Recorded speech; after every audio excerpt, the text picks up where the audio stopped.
Hello and welcome to GPTV on the most beautiful Tuesday, the 14th of September. My name is Philip Kingston. And I'm Gary Peer, and well done, Phil, on the fourth time of that intro, just to get the date and the actual day matched up, but you got it right this time. Good to be here, Phil, with a big show on GPTV.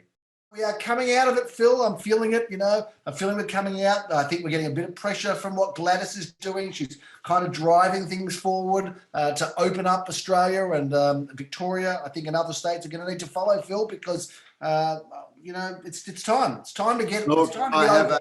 I have a friend that will remain nameless, but you do know him, and he is one of the smartest people I know. He's also a neurosurgeon and is one of the preeminent neurosurgeons in Australia, if not the world. And he keeps saying to me, Philip, we have to learn to live with this virus. It's not going away. It's probably going to become like the flu virus, which just comes around with yearly monotony. So we're going to have to learn to live with it, and the sooner everybody gets vaccinated. So for the viewers of this show, if you haven't been vaccinated or you haven't rushed in to book your second vaccination, just do it. Just get vaccinated, because the sooner we're all vaccinated, the sooner life will turn back to some level of normalcy.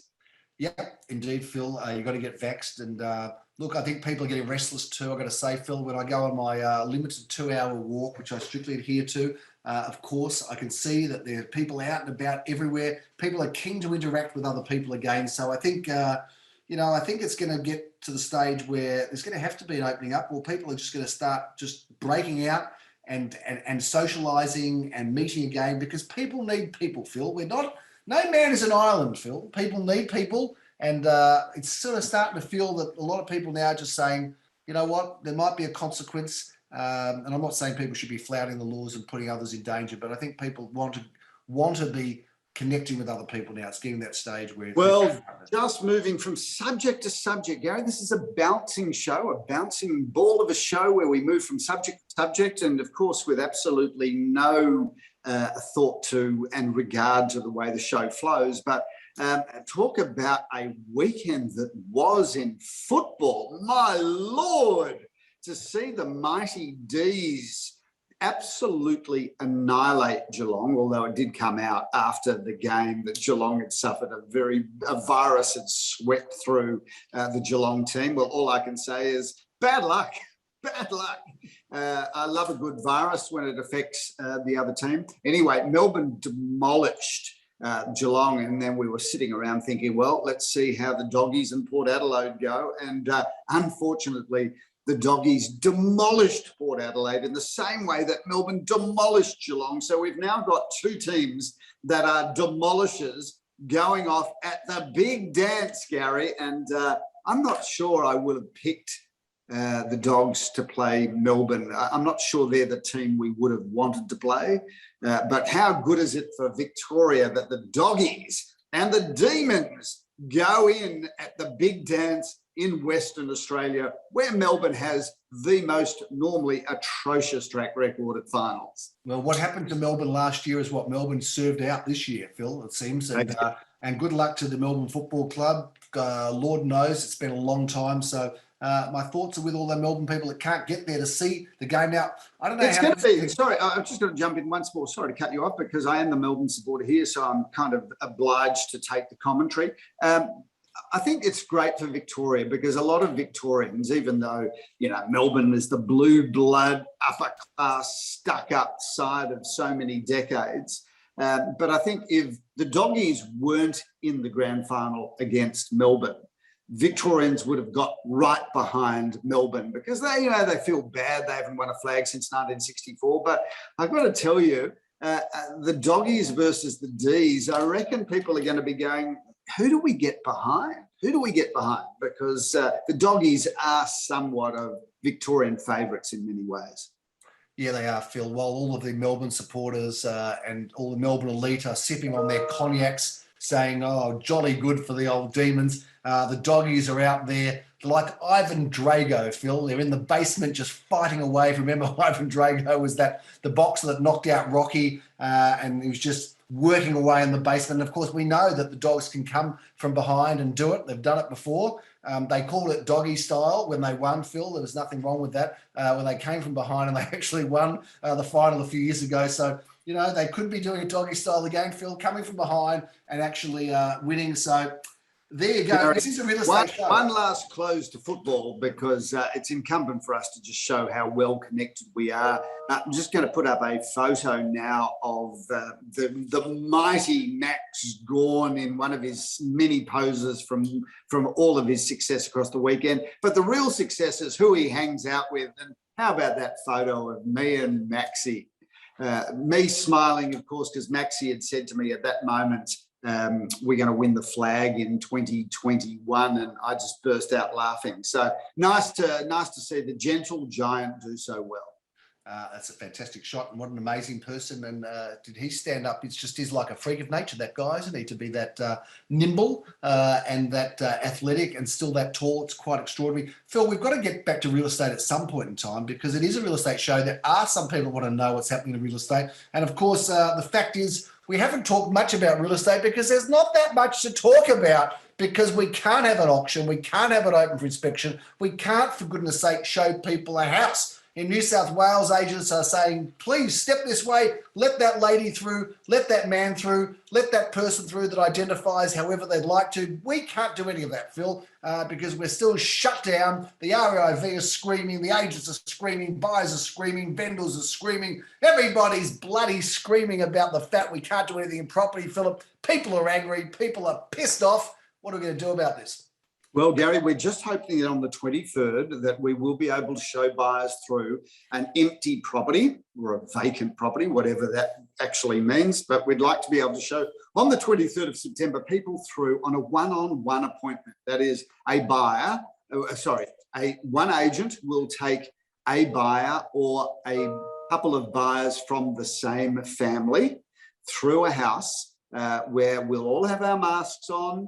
And I think really we could have been doing this right through the whole shutdown. And, you know, whilst I'm not here to direct the Victorian government as to how they should run their lockdown or not, they've been doing this in Sydney, and then it seems to be no worse off for it. The only difference is, of course, when sales are being made, stamp duty is being paid, and the economy does go round. And at some point, Gary, the Victorian government will have to say, yes, we do need to raise some money, given the fact that the economy has been locked down and so much largesse has been spread around the community. At some point, it's got to be paid for. Well, there's only so many fines you can issue, Philip, and I know in Sydney they pinned Tony Abbott without his mask on down in Manly Beach. They stuck him with a $500 fine. So no one is immune from the fines of those lawbreakers through COVID, Phil. We're not going to tolerate them. No. We like our rules here in Australia. We're getting media attention all around the world for how we are very careful and how we follow our rules. We used to be somewhat of a bit of a rogue and larrikin nation. No longer, Phil. We are full of Karens. We are full of people dobbing, calling people out, doing the right thing. Anyway, let's just move on, talk a bit about property, because there was some stuff that we sold, Phil. We did sell at auction. Jeremy Rosens did a superb job at auctioning on Zoom, and we've got some images of that now. One at 95 Coorigil Road, Philip, with a reserve of 750. Now, unusual, Phil. We've done this a few times, but the reserve days before auction was actually noted, listed, and advertised online. Somewhat of an interesting story there. I think let's just dissect this a little bit, because viewers will know that when they go online, whether at REA or Domain or our website, every single property must have a statement of information, and you have a choice. You either have a single figure or you have a range that can be no greater than 10% apart. Now, 99.9% of our properties, and probably 99.9% of all other agents' properties, do run with a range, and most agents will take the full 10%. So it's completely usual to see a property at 1 to 1.1 million, or 9 to 990, or 2 to 2.2. But this was a property, Gary, where we elected to run with a single price. And in this case, it was $750,000. So talk me through your views of this. Well, Phil, sometimes, you know, it is appropriate. In this case, the vendors decided to have a single price, but they also decided that would be their reserve. And I believe that we were quite open about that to the public and those interested in those inquiring. So people knew straight off the bat that was the figure, that was the range. Well, wasn't a range, it was the figure, that was the indication or the guide. Interesting language in New South Wales, they say. Agent is leading on this price, or it's sort of become an agent lead price now. It's a new language I've noticed there. Used to be called a range, and we used to have the plus figures. We can't have plus figures anymore, Phil. We just can't. No, we won't have any of that. Not in Victoria, no. But we do have a figure there of the reserve price, and off it ran. So, you know, we've had a couple of these cases. David Thompson listed a property like that also and went for well above the reserve, which was noted. But look, this property, Phil, had, I think, 6 bidders sold for $876,500, well in excess of the reserve. But, you know, a very open and transparent way of doing business. Well, I want to just deconstruct that a little bit with you so the viewers fully understand this. We had a single figure guide of $750,000. Yep. Are you saying to our viewers that the guide of $750,000, that was a figure that the vendor was prepared to sell at? Yes, that's the figure the vendor was prepared to sell it. That was the range or the suggested price, the indicative price of value of which we estimated. And of course, we would have estimated it conservatively as we often do, because we think that's the responsible thing to do. The vendor was there to sell it. The competition and force of the market, Phil, took it some 15% above that, which, you know, that can happen. So an unusual situation. Most of our properties have an SOI with a 10% range. It can be no more, but it can be less. And one of the points that I'd like to make, Gary, on behalf of Gary Pure Associates and probably the wider industry, the SOI is a range where we expect the maximum interest to be, and but we do not compel a vendor to sell within the range. As much as we can give them advice, they are not obligated to sell within the range. Having said that, most competent agents will encourage their vendors to run with a statement of information which will reflect their selling range. But a vendor is allowed to change their mind, and often this can be done at the last moment, and for many, many reasons. And a typical example of that would be we might have run with an SOI of $1 million to 1.1, but 2 days before the auction, another property around the corner, with us or not with us, gets sold for $1,140,000, and the vendor says, you know what, I think my property's as good as that. I'm going to have that as my reserve. So whilst we encourage our vendors to be sellers within the range, we do not obligate them, and the law does not obligate them to do so. And that's what the auctions is, Phil. It's a laissez-faire system of value. We don't know. We're in an area where properties are sought after. They often go for a premium. In fact, our obligation and job is to try to get a premium for our selling clients, Phil. But that's the uncertainty of the auction market, and that's the way that the world works, at least in Melbourne anyway, for auctions of properties. Phil, Coorigil Road, well done to those involved. Well done to the sellers, well done to the vendors, and congratulations to the buyer that bought a great property. 73 Normanby Road, Phil, we've reviewed and talked about that last week on GPTV, and I think as soon as we mention something on GPTV, bang, Phil, everything happens. It goes crazy. Anyway, that was sold, the range 175 to 1925, did sell for in excess of that, Phil, that sale will be finalised today. Hot off the press, Gary. Hot off the press. Phil, 12 at 18 Park Crescent. That was a snap purchase. $325,000 buys you a great one-bedroom apartment. And by the way, Phil, 201 at 80 Westbury Street. There's been another sale in the Westbury Street block. We talked about that on GPTV as well. Now, before we go on and talk about a few properties, just to make the point there, Gary, 20 apartments there. Construction is just about to start. But 11 out of those 20 are already sold. So only 9 to go there, and we haven't even started construction. Construction's about to start. If you want a great investment or a first home buy or a downsizing, walk to Carlisle Street, literally from your doorstep there. No wonder that's almost 60% sold. And there are 9 left if you want to buy in there. Exactly right, Phil. Now, before we talk about reviewing a few of the properties, Phil, we did say that we were going to talk about buying your first property, Phil. What to look for. Yes, Gary, yes. I think it's a good topic. I don't think in all of our 8,643 episodes of GPT it's ever been discussed. That might be a slight exaggeration of the episode number. But Phil, people say, look, my son or my friend or some person that they're connected with, myself, I want to buy a property. I hate the way you've described this as your son. Well, your daughter exists too, Gary, in your world. You do have a son and a daughter. What, your daughter's not going to buy real estate? You're not going to encourage her to do so? You horrible, misogynist bastard. Well, the fact that my son's a bit older and looking for a property, my daughter's not yet, possibly led me to that, Phil. But that's okay. You can say all those things about me. So essentially, we are including whether you have a son, a daughter, a we or a they. Everybody should be buying real estate. I think you've steered me right off track here, Phil. I'm just talking about a young person, okay, who wants to buy a property. They're saying, I want to buy my first property. They're looking to their friend, to their dad, to their brother, to their sister, to their brother, to their aunt, to their uncle, going, help me. I want to buy a first property. Do I buy an apartment? Do I buy a villa? Do I buy in an inner suburb? Do I go and try an area unexplored? Now, in this case, for example, my son is saying to me, Dad, I think I should go and buy a house in Frankston and get some land rather than buy an apartment in St Kilda.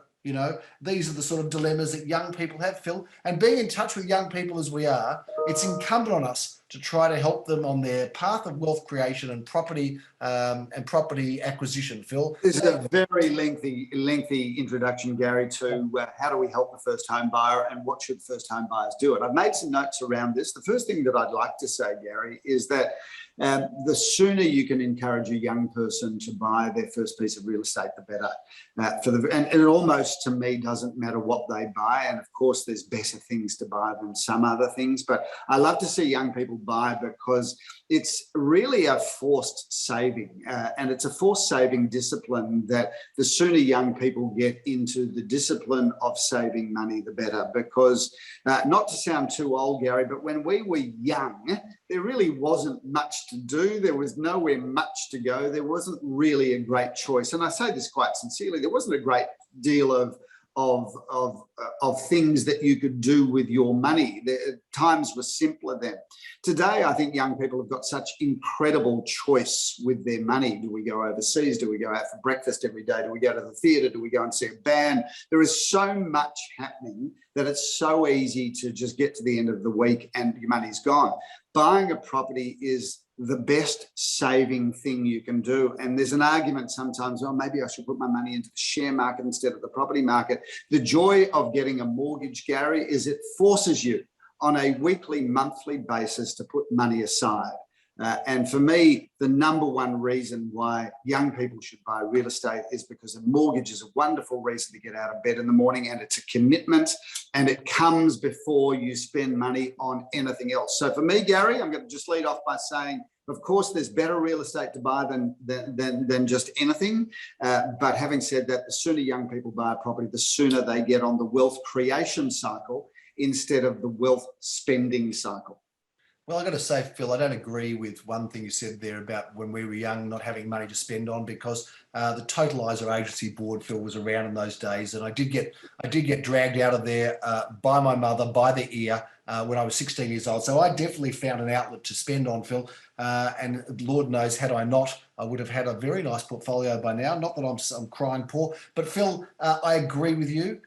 There's no question that firstly, buy something is definitely a key, because it does give you a discipline that you may otherwise not have or wouldn't have. So I think buy something is good. So now let's drill down a bit deeper. What do we buy? You've got a deposit, you've worked hard, you've found a way to get a deposit together, you've got approval to buy something. Let's just say you've got $400,000, Phil. Now, $400,000 is a good start. Do you buy a studio? Hang on a second. What young person has $400,000? Well, they have access to $400,000. That's not the deposit. So you're talking about their borrowing capacity takes them to $400,000. Yeah. Well, you could go a bit higher if you want. Let's say that goes to $500,000. All right. So if you've got borrowing capacity to $400,000, it really excludes you from the great majority of the market. You're going to be buying a one-bedroom apartment, probably. Or a two-bedroom further out. Maybe, although I'm not even sure where you can get a two-bedroom for $400,000 anymore, although, it's possible. So I think if we're going to be realistic and say, well, where are first home buyers? First home buyers are generally under $600,000, unless they've had some parents helped them out, or they've had a windfall, or they've done particularly well. So essentially that's going to put them into the apartment market. We agree that it's a good form of saving. You've now got your 400, maybe a bit more. Where do you buy the apartment? Do you go and buy? You can buy maybe a house in a country town somewhere, and get some land. You can buy some land somewhere in a faraway area. You can go interstate and buy something maybe in the back part of Western Australia, or in maybe in some part of Queensland with $400,000. You can go up and buy maybe a villa unit in maybe a far out area, maybe in the hills somewhere, Philip, or a far out suburb. Maybe you could go to Melton and buy a villa. You can buy houses in that part of the world as well for $400,000. So why would you have to buy an apartment, Phil, and why does it have to be in the inner area? And why can't we go out and buy some land somewhere and watch it appreciate in a further out area? Well, these are the hypothesis that you've posed is actually a really good one, because there's nothing that says you have to buy an inner suburban apartment. Although the joy of buying an inner suburban apartment is that it's easy to lease, and history has shown that apartments in the inner suburbs do appreciate over time. I think one of the biggest problems that any buyer has is determining value, and the only way you can determine value is to become an expert. So it's really hard to become an expert in too many areas. So if you said to me, Philip, well, I'm thinking about buying a villa unit in an outer part of the Gold Coast region, I might say to you, well, look, it might be good, but I've got absolutely no idea. And how much do you know about that area? So I think my number one statement to any buyer of anything is to become an expert. And I find, having done this for a very long time, as have you, Gary, it's hard to become an expert about too many areas. So if you're going to buy a 2-bedroom apartment, if you're going to buy a 2-bedroom villa in far north Queensland, you'd really want to know that you've done all of the homework around that. So I think best advice for a first home buyer is become an expert in the areas that you think you're going to want to buy in. So we're directing people, I think, back to the more established areas, Philip, the more leasable areas. I mean, we know that there have been people that have stumbled across some areas that managed to become, improved, gentrified, they changed, they became popular. But we also know that people have done a lot sometimes buying in some of those outer areas where they might be driven by, a power station or I know there's areas where there's army bases, for example. If they get moved, then the whole area can collapse. So we talk about buying a safe investment, something in the inner suburbs. And I think if we had to list a few things, Phil, I'm going to run off a few things that I would say. If you're going to buy an apartment or a villa, you've got to make sure the body corporate's okay, and make sure the owner's corporation's not a lot of debt there, because that could be a thing that could get you into trouble. So that would be number one. Phil, you'd have to know what the exposure or the risk may or may not be. Sometimes there might be something there that looks like it's a problem, but it isn't. So check out that. You'd want to be upstairs, I think, preferably, Phil, if you can. You'd want an outdoor area, if at all possible. I know I'm asking for a lot now, $400,000 in particular. You're not going to get a big courtyard or balcony necessarily, but if you can get that. Parking, I think, is also important. And you're not going to get all these things, but put all these things on your list. And obviously floor plan, a location. It's a combination of all those things. Is there anything I've missed in there, Phil, you think? Well, I think location for me is the most important. If I'm going to buy an apartment that I'm going to live in and then maybe lease out at some stage, I think buying a property with what we call a high walkability score, and a high walkability score is where can you walk to from your apartment. So the things that I'm looking for, I want to be able to walk to public transport. Now, whether that's a tram or a train, and if you can get both the tram and the train, that's kind of winning the double. I want to walk to shops because, again, that makes the whole opportunity just so much more livable. And then, then there's things like parks and gardens. And just to throw a couple of areas around. So, for example, anything around Carlisle Street ticks a lot of boxes for me, because you can walk to trams, trains, shopping centre. Anything around Glen Huntly Road, Elstonwick. Again, anything around Ormond Road, Elwood. Anything around, Barclay Street, St Kilda. So those are just examples of areas that are well serviced and have high walkability scores. One of the things that I'm always interested in buying is in a smaller block. What's a smaller block today? Well, I think in these blocks that were built back in the 60s and 70s, that there are typically 10, 12, 14 apartments. I think anything in a building under about 20 apartments is really good. But it's the high walkability score for me that is really important when buying an apartment. Fair enough, Phil. I think I'll accept that. So we know. I think we've got a checklist. We've got location always number one, because you know that in location you'll always be safe in a proven location. Yes, you can speculate. You might hit gold somewhere else, but if it's your first property, take the risk out of it. Buy in a good location. Buy with the amenities around. Buy in a good-looking block where the owner's corp is in good shape. Floor plan, outdoor area, upstairs if possible, parking.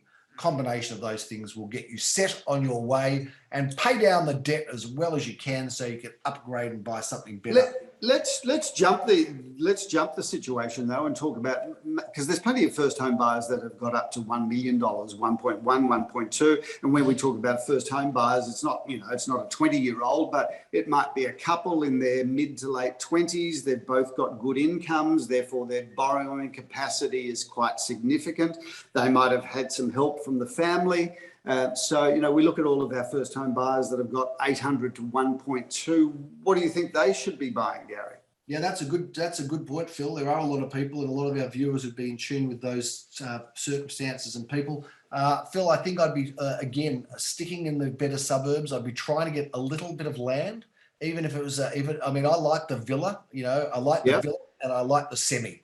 I like the villa and I like the semi. I love the villa and the semi. So even if it's tired, I think I would not pay too much attention to the aesthetics of it, Phil. So if I can get in the door and get some potential with some land, as long as it's structurally okay, I'd like the opportunity to go and fix that up and improve it over time. I think that's where I'd be running to, with all of the other things that you've said around location, Phil. Well, also. just put a concrete example to that, Gary. The property that we auctioned in Coorigil Road is the classic example of what we're talking about. Yeah. That was a 2-bedroom villa built in the 60s. Had a courtyard garden and some front garden and a lock-up garage. I stress to the viewers, one of the things that's so good about these is because firstly, the architectural style is much more in fashion than it was 10 or 15 years ago. Secondly, they tend to be brick veneer properties, which means all the internal walls are plasterboard, which means you can really add some value by opening the kitchen, for example, up into the sitting room and creating the illusion of much more space.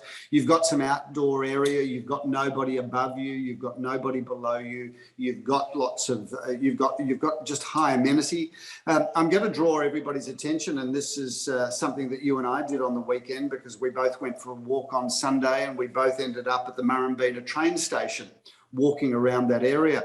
And I'm just going to give viewers an example. If you follow in our target market, if you follow the underpass of the railway line from Carnegie, and you walk under the underpass right through that Carnegie Murrumbeena area heading towards Oakley.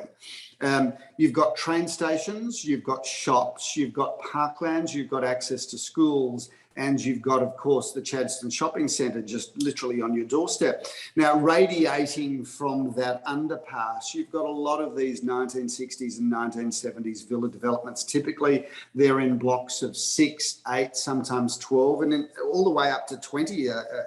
And buying those, you get good accommodation, you get flexibility, you can add some value, you've got the front and rear courtyard gardens, and you get generally those between $800,000 and $1 million. So to me, first home buying, that sort of thing is fantastic. Just to go to your son's point, Gary, and your daughter's point, should he go to Frankston and buy land? Well, here's my view on that. As long as he's an expert, I think it's a good idea. He's got to really understand the market down there. He's got to go down there. He's got to do his research. He's got to know where the good parts versus the less good parts.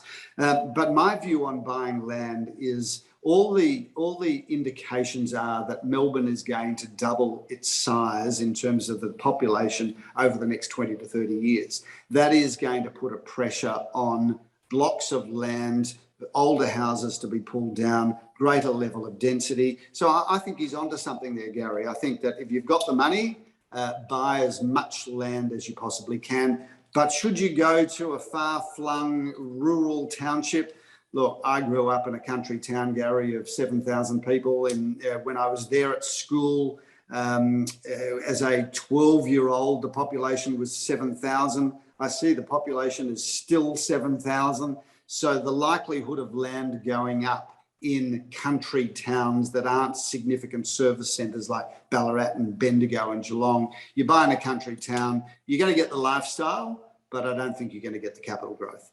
Although, yeah, like you did say, Geelong and Bendigo and Ballarat, I think they are areas that will go up because a lot of people are wanting for a greater quality of life, Phil, with less money. So, well, there's cities with all of the things that cities have, like good entertainment, good schools, good hospitals, and good access back into Melbourne. They are indeed. Anyway, look, we're throwing it out there. There's no underwriting of any of this, but just some views from a few old greying guys that have been around property for a while. Phil, we've got a villa, by the way, at Unit 1 at 3 to 5 Gerard Street, which kind of fits the bill of what we were talking about. I couldn't resist throwing it in with no intention to, plug that property, but it sort of fits the bill as well. I think it's a good value property in the 7 to 750 range. Gary, when we get back to actually having real life interactions, a few of my friends have actually suggested we do this, but we should start having some first home buyer evenings where we can actually get in a solicitor or a mortgage broker, even an economist to show them the history of home ownership. I'm just a great believer that young people, the sooner they buy something, the sooner they're going to get a lifelong understanding of how important it is to save than just spend everything that you earn. Frivolously spend, just uselessly, Philip, on all of life's extravagant and often worthless things. Yes, put it into property and sacrifice, as the two people on this screen have done for so many years. Phil, that's a bit of a wrap on GPTV. I just want to talk about one property, 6 Mitchell Road, Philip. I'm in love with this property. Yes, good property. Look, Phil, this has got it all. It's got land. It's got the right orientation. It's got a beautiful, beautiful pool. It's a stylish home that can be improved on if you want to, or you just want to live there and enjoy it. Or some people are talking about knocking it down because the land component is so great. But well, Gary, you've got a really good block of land that fundamentally faces west, but also gets all of the northern orientation to do its back garden as well. So, how it's just a lay down misère buying a property like that. You either enjoy the home or you use the land to further improve the property. But it's a great parcel of land with a good solid house in a fantastic part of the Golden Mile of Caulfield North. It is, and an interesting street, Phil, because no one ever cuts through that street because it doesn't really, it's off two other smaller streets, so people never cut through there. So it's a very traffic-free street. Phil, reminds us of the days where people would play footy out in the road, never have to be disturbed by any traffic. It's probably one of those streets that's been in the same hands for many years, that home, and in fact homes in that street. Phil, that's a big wrap on GPTV. It was going to be a short edition, but we've babbled and gone on for too long, as we often do. But that's what's happening in the world of real estate. We've got some homes that will actually be auctioned and open and able to be shown very soon, but we're going to wait another 10 days. It's a big wrap on GPTV on this Tuesday, the 14th of September. I'm Gary Pearce. I'm Philip Kingston. Have a fantastic week.